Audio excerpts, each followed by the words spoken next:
Olá, sejam bem-vindos, dando continuidade à nossa aula de terminologia em incidências radiográficas. Vamos falar um pouco sobre pontos de reparo de posicionamento radiográfico. Nós temos como primeiro ponto de reparo a vértebra proeminente, tá? Processo espinhoso do C7, a sétima vértebra cervical. É esse processo mais avantajado que a gente sente na base do pescoço, tá? Incisura jugular, margem superior do externo, aqui na margem final do pescoço, início da região torácica, é essa parte onde a gente consegue aprofundar um pouco o dedo, né? A gente sente até ânsia quando a gente aperta, tá? O ângulo do externo é a área elevada da junção do manúbio ao corpo do externo, tá? Fica na região logo abaixo da incisura jugular. Se a gente passar a mão pressionando um pouco contra o externo, a gente sente essa elevação, tá? Processo chifóide, a porção distal do externo, a parte final do externo. Se eu continuar descendo a mão, fazendo essa pressão, eu consigo perceber quando o externo termina e tem uma pontinha. Margem costal inferior, borda inferior lateral da caixa torácica. Crista ilíaca, a margem mais alta da borda curva da porção ilíaca da pelve, essa parte lateral do quadril. Espinha ilíaca, borda proeminente da crista ilíaca, é mais anterior, tá? Trocante maior, processo ósseo lateral da parte proximal do fêmur. Sínfise púbica, juntão dos ossos púbicos da pelve, na parte anterior da pelve. Tuberosidade esquiática, processo ósseo mais inferior da pelve, mais inferior e um pouco posterior ao pubis. Aí aqui a gente tem, ó, ponta do processo chifoide, T1 e T9, é o pontinho azul, aqui, ó, número 1, aqui. Margem costal inferior, nível de L2 e L3, laranjinha, aqui.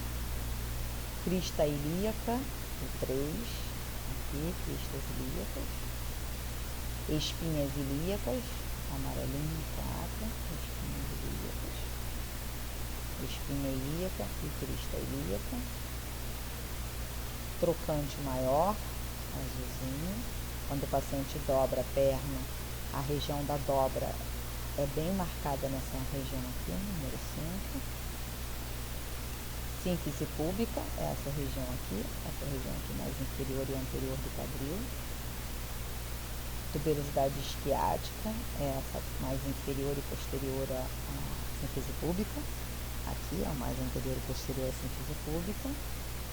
Incisura jugular, é a 8, vem aqui na parte final do pescoço.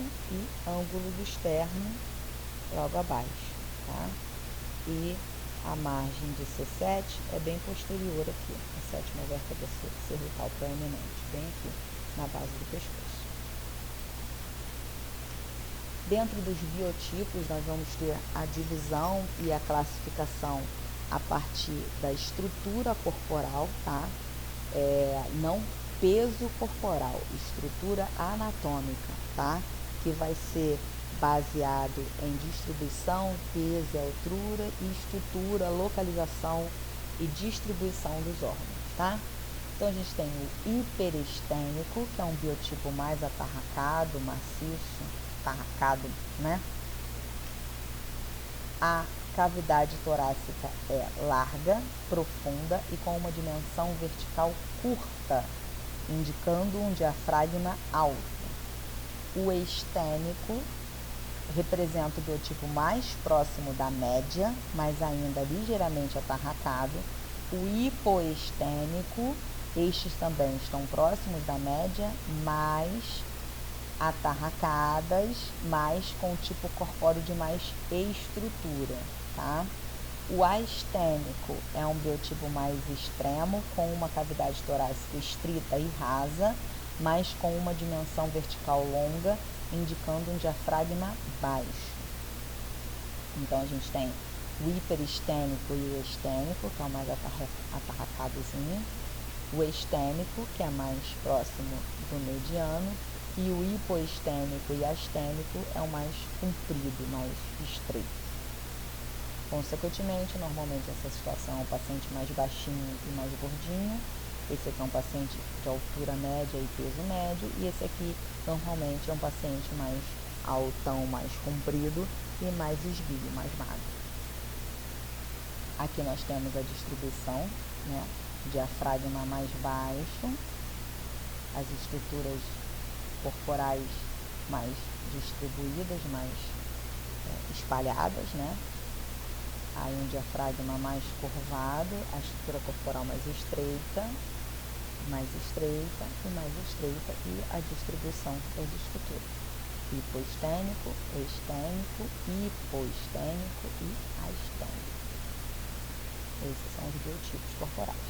Então, por exemplo, quando a gente vai fazer a escolha de um chassi para realizar uma incidência de tórax em um paciente hiperestênico, normalmente a gente precisa colocar o filme 35x43 na transversal, porque essa estrutura torácica ela é mais curta e mais larga. Nesse paciente, a gente precisa colocar no sentido longitudinal, ou seja, sentido em pé, porque esse paciente ele tem a estrutura torácica mais estreita nesse sentido e mais comprida, mais longa, mais alta nesse sentido. Se a gente colocar atravessado, a gente vai cortar alguma estrutura dessa região torácica. Mesma coisa em relação ao abdômen, só que no abdômen a gente coloca o filme na longitudinal e a gente não perde, se for bem posicionado, em nenhuma das situações. No tórax, isso é mais comum de precisar fazer essa adaptação em relação ao biotipo do paciente. Essa adaptação em relação a colocar o filme na longitudinal ou no transversal. Terminamos nossa aula de terminologia. Terminologia. Espero que vocês tenham gostado. Até um próximo encontro.